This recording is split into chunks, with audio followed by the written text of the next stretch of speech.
The more Lacey looked, the more it seemed the girl looked exact. Chapter 2.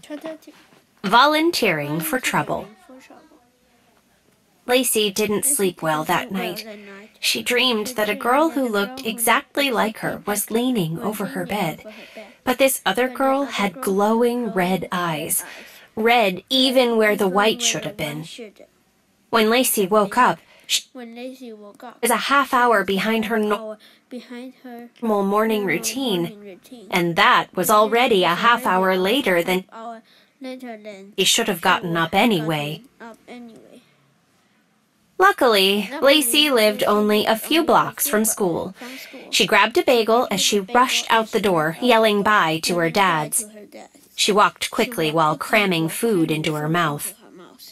Then she felt the hairs on the back of her neck raise up. Someone was watching her. She twirled around. She found herself staring into the forest again. But there was nothing. Brrrring! Lacey jumped as the school bell rang a block away. She groaned and then broke into a sprint toward the building. She managed to slide into homeroom just before attendance. Any thought of the forest girl faded away as Lacey went through her morning. After all, strange things were always happening in Raven's Pass, and Lacey needed to focus on behaving her best. She couldn't afford to get into trouble again anytime soon. When the bell rang for lunch, Lacey went to the cafeteria. As she paid for the hot lunch, she spotted her friends already chatting at a table. Lacey smiled. She couldn't wait to vent about getting detention and how mean her dads were being. She headed over and started talking as she sat. "You guys will never believe what happened," Lacey began. She took a chip from her plate. "I have detention, and it's so unfair. All because Mr. Sneeze decided to pay attention to his students for once." Mr. Sneeze was the name she had given Mr. Fneeze because of his constant allergies and sneezing. Lacey looked around and noticed her friends were staring at her. She took a bite of Sloppy Joe and asked, "What? Didn't you hear me?" "Well, first," Megan said, "it's hard to hear you through all the chewing, but second, Anne was right in the middle of a story." Lacey swallowed. "Oh, sorry, Anne. I didn't realize. Did you get detention too because of Mr. Sneeze? He's so unfair. Anyway, all my dads are making me do extra geometry homework.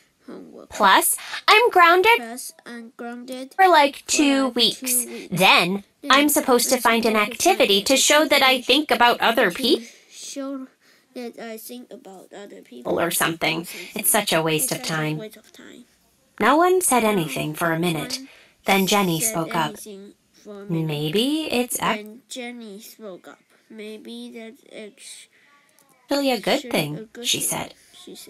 Now Lacey stopped chewing. "What?" "Anne was just telling us that she's going to the state spelling bee because she won regionals," Jenny said. "It's a pretty big deal." Lacey rolled her eyes. "I said I was sorry for interrupting." "But then you kept interrupting," Megan replied. "You do this all the time. Maybe your dads have a point." Lacey's cheeks burned. She stood and grabbed her lunch tray. "I get it," she said. "It's gang up on Lacey time.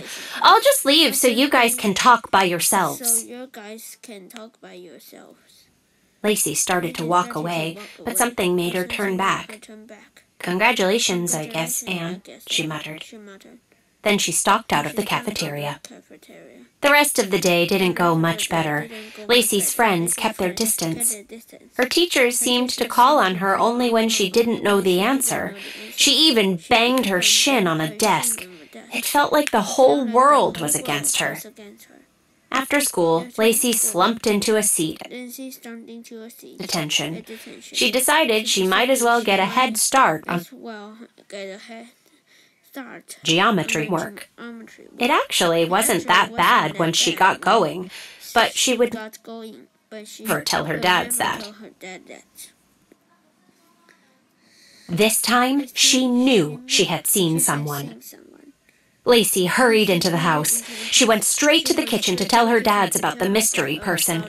They were sitting at the dining table talking. When they saw her, they beamed. "Come here, our little volunteer," said Dad. He wrapped her in a hug. "We are so proud of you." Lacey's news froze in her throat. She patted Dad's back, completely confused. "You know, I didn't think you would take the punishment seriously," Dad went on as he released her. "But then we find out you've already signed up to volunteer at the hospital. They just called to get a reference. Since you started without being asked, we'll cut your grounded time in half. How does that sound?" Lacey cleared her throat. That sounds great," she said. She had no idea what he was talking about.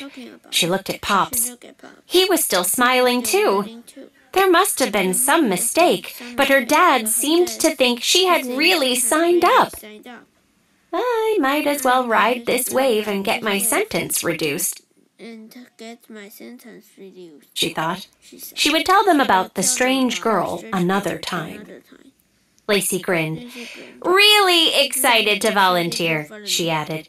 "Now I'd better go do homework." Her dads shared a look. Lacey knew that look, but it had been a while since she had seen it. They were proud of her. Her stomach flopped. Maybe she should go to the hospital and sign up for real. Lacey went upstairs to her room, her mind churning. All the while, the feeling of being watched haunted her. Chapter 3.